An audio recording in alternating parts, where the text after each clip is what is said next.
Shalom. Shalom, Yesharala.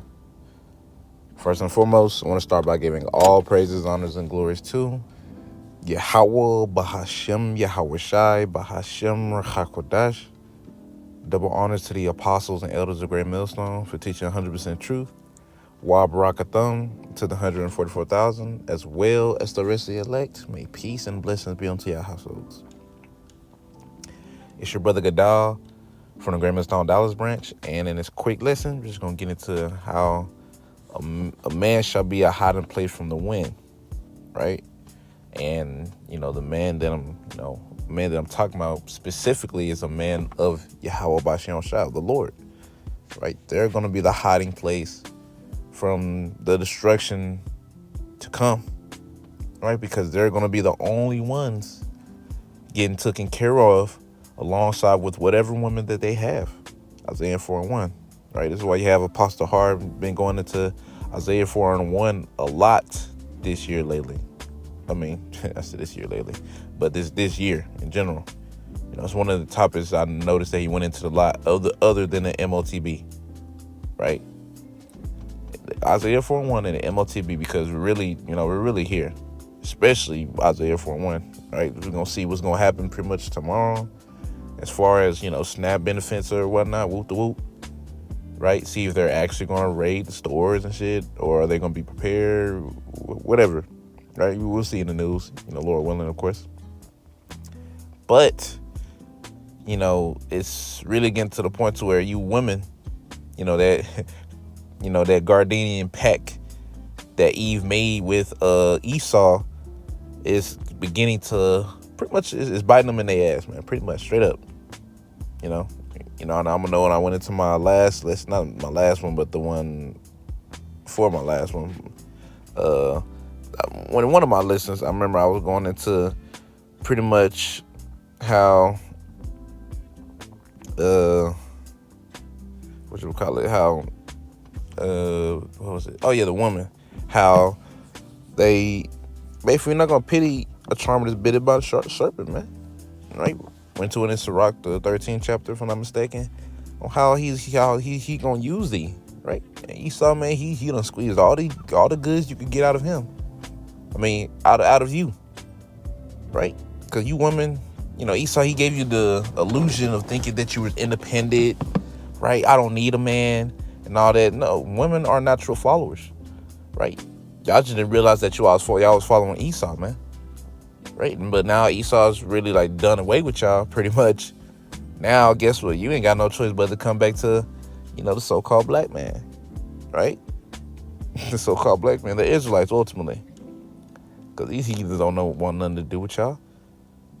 But guess what? Even with y'all doing that, guess what? Y'all done fucked up your graces with the man.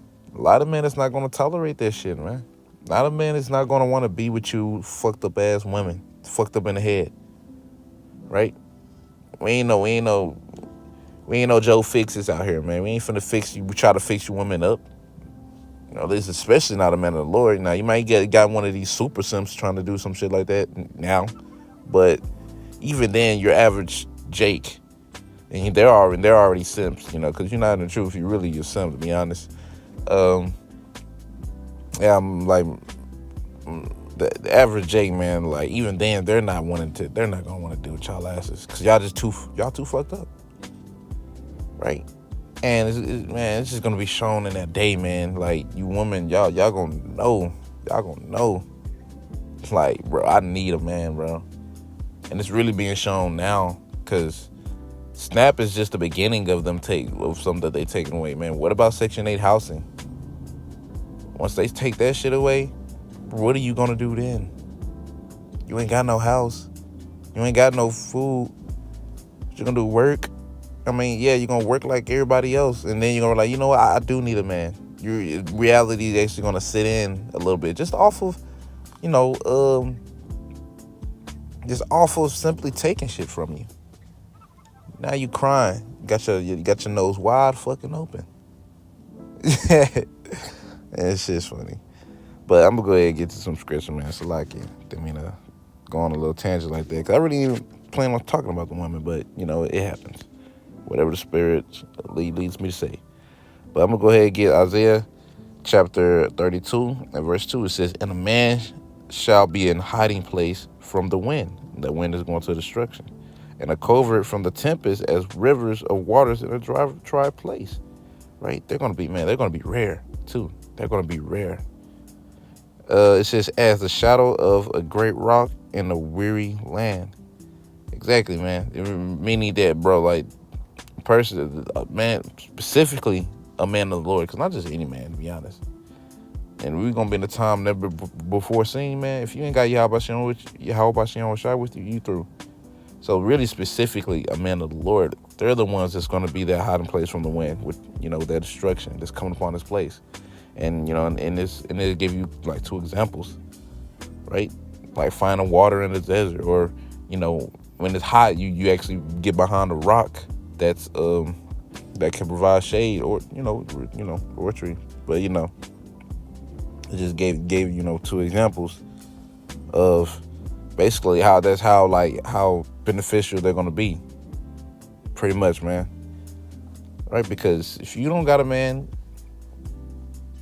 as a woman, yeah, you better find one, and you better hope he's a man of the Lord. And even if you do get a man of the Lord, man, you gotta work. You gotta try to keep him. Because women, some women, even for you sincere women, you pray for a man of the Lord and stuff, but you understand what you asking for, man. That's a lot of, stress you're going to be dealing with, man. Because let's be honest, a man of the Lord is not easy to deal with. We're not easy to deal with, man. That's just point blank, period. Simple as that, right? And if you really want one, man, just pray to the Lord that he prepares you to be able to, get one, being feminine and stuff. Because, yeah, us men of the Lord, hey, we a lot. Let's be honest, we a lot. Hell, shit, we're the only ones that really hate this place, man. We ain't finna just be a straight up blind in the house, But even then, we're in the flesh too, so we ain't perfect. But yeah, it's definitely not gonna be easy to deal with a man of the Lord. But in that day, bro, you ain't got no choices but to deal with it. Because you see women, this is crazy. Even though it's gonna be more women, perishing, it's also gonna be more women being saved, just simply because of Isaiah 4:1. As far as men, a lot of them are gonna perish in the war and stuff, right? And even if you don't perish in the war, man, you better be a believer at least. Because if you're not, then ain't no Isaiah 4:1 for men. Ain't no Isaiah 4:1 for men. Like if you believe, then you believe, cool. Or can have it set up to where you're leading whoever you leading, or you might get with another, end up finding another brother or something. But if you're a nigga thinking, oh, please take care of me, hell no, y'all are out of luck. You supposed to get it now. Shit, even women, get it now, but it's very least likely though. Men is more likely. But if you ain't getting it right now, then you're probably never gonna get it. Yeah, you're Romans 11:7, man, and 8. Romans 11:7 and 8. But I'm gonna continue on. I'm gonna get Isaiah chapter 13 and verse 12. It says, I will make a man more precious than fine gold, even a man than the golden wedge of Ophir. Right? So I will make a man more precious than fine gold, man. How about you? I'm gonna make a man more precious than fine gold, the golden wedge of Ophir, which is hot, I think that's the highest, if I'm not mistaken, the highest level of gold, if I'm not mistaken.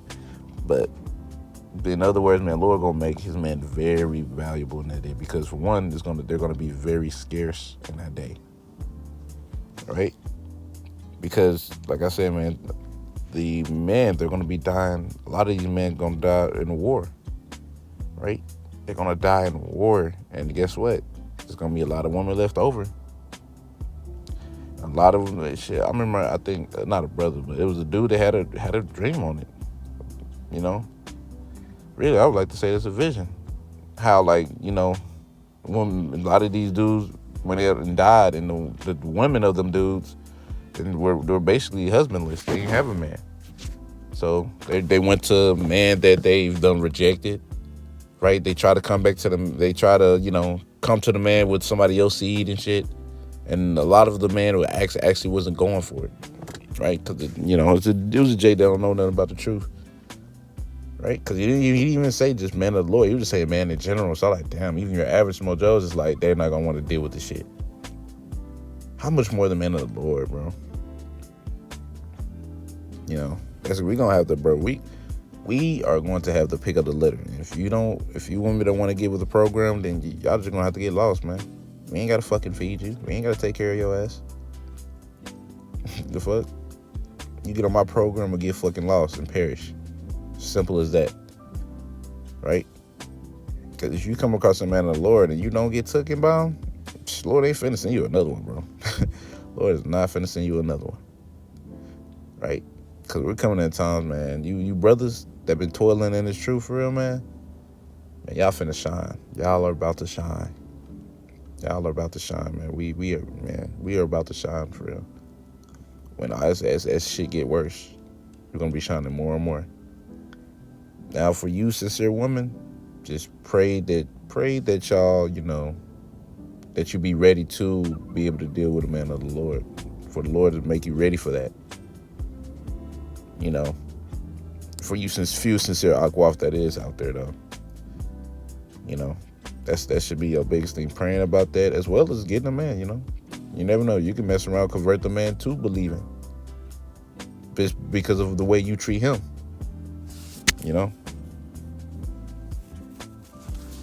Yeah, man, because shit's only just gonna get worse, man.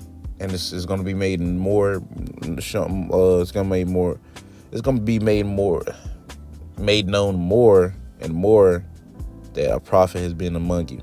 Damn, Salaki. Made known more and more that a prophet was among you. Simple as that, man. But anyways, Lord willing, I was edified. I want to end it off by saying, Kal Halal, Yahweh, Bahashem, Yahweh Shai, Bahashem, Rechak Kodash. Double honors to the apostles and elders of Grand Millstone. And until next time I say, Shalom, Yisrael.